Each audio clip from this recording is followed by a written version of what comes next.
Assalamualaikum warahmatullahi wabarakatuh.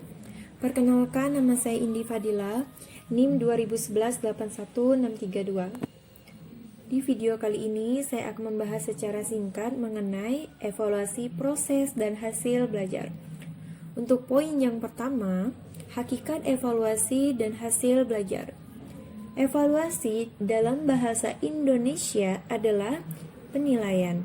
Sementara itu, evaluasi sendiri meliputi kegiatan mengukur dan menilai, dan diibaratkan evaluasi itu adalah wadahnya, yang dimana di dalam evaluasi itu sendiri, di dalamnya ada penilaian dan pengukuran.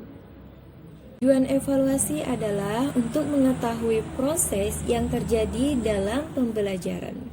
Adapun proses pembelajaran memiliki 3 hal yang penting, yaitu pertama input, kedua transportasi, ketiga output. Menurut Zainal Abidin dalam bukunya tahun 2010, adapun fungsi-fungsi evaluasi terbagi menjadi 4 bagian. Yang pertama formatif, kedua sumatif, ketiga diagnostik, keempat placement atau penempatan. Adapun jenis-jenis evaluasi terbagi menjadi 5 bagian. Yang pertama ada diagnostik, yang kedua ada selektif, yang ketiga ada penempatan, yang keempat ada sumatif, dan yang kelima ada informatif. Prinsip-prinsip evaluasi itu terbagi menjadi 5 bagian. Yang pertama ada validitas, yang kedua ada reliabilitas, yang ketiga ada objektivitas, yang keempat ada kontinuitas, dan yang kelima ada komprehensif. Baiklah, untuk poin yang kedua, ada instrumen evaluasi pembelajaran. Pengertian instrumen dalam ruang lingkup evaluasi didefinisikan sebagai perangkat atau pengukur hasil belajar siswa yang mencangkup hasil belajar dalam ranah kognitif, afektif, dan fisikomotor.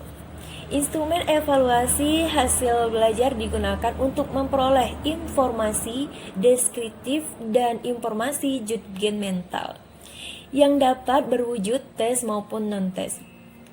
Tes dapat berwujud objektif atau uraian, sedangkan non-tes dapat berbentuk lembar pengamatan atau kuesioner.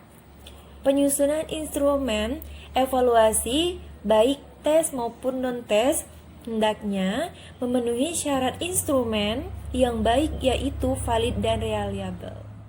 Baiklah, untuk penggunaan instrumen evaluasi harus dilaksanakan secara objektif dan terbuka agar diperoleh informasi yang sahih, dapat dipercaya sehingga dapat bermanfaat bagi peningkatan mutu pembelajaran. Untuk poin yang ketiga, penyusunan kisi-kisi dan butir soal.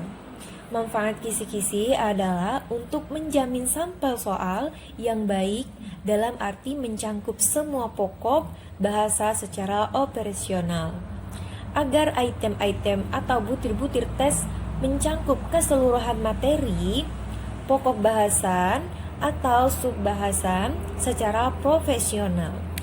Maka sebelum menulis butir-butir, terlebih dahulu kita harus membuat kisi-kisi sebagai pedoman. Adapun persyaratan kisi-kisi yang baik, yang pertama, kisi-kisi harus dapat mewakili isi silabus, kurikulum, atau materi yang telah diajarkan secara tepat dan profesional. Dan yang kedua, komponen-komponennya diuraikan secara jelas dan mudah dipahami. Dan yang ketiga, materi yang hendak ditanyakan dapat dibuatkan soalnya. Selanjutnya, poin yang keempat, evaluasi dan proses hasil belajar. Evaluasi hasil belajar merupakan serangkaian kegiatan untuk memperoleh, menganalisis, dan menafsirkan data tentang proses dan hasil belajar peserta didik yang dilakukan secara sistematis dan berkesinambungan, sehingga menjadi informasi yang bermakna dalam pengambilan keputusan. Hasil belajar merupakan perubahan tingkah laku setelah melalui proses belajar mengajar, mencangkup bidang kognitif, afektif, dan fisikomotorik. Hasil belajar dapat diketahui dengan melakukan penilaian-penilaian tertentu yang menunjukkan sejauh mana kriteria-kriteria penilaian yang telah tercapai. Penilaian ini dilakukan dengan memberikan tes. Baiklah, untuk poin yang terakhir yaitu teknik pemberian skor. Pemberian skor merupakan langkah pertama dalam proses pengolahan hasil, yaitu proses pengubahan jawaban soal tes menjadi angka. Dengan kata lain, pemberian skor merupakan tindakan kuantifikasi jawaban yang diberikan oleh tester dalam suatu tes. Nilai pada dasarnya melambangkan penghargaan yang diberikan oleh tester kepada tester atas jawaban betul yang diberikan oleh tester dalam tes hasil belajar. Artinya, makin banyak jumlah butir soal dapat dijawab dengan betul, maka penghargaan yang diberikan oleh tester kepada tester akan semakin tinggi. Begitu juga sebaliknya, jika jumlah butir item yang dapat dijawab dengan betul itu hanya sedikit, maka penghargaan yang diberikan kepada tester juga kecil atau rendah. Adapun tes hasil belajar dapat diselenggarakan dengan cara tertulis, secara lisan, dan dengan tes perbuatan. Adanya perbedaan pelaksanaan tes hasil belajar menuntut adanya perbedaan dalam pemeriksaan, pemberian skor, dan pengolahan hasil-hasilnya.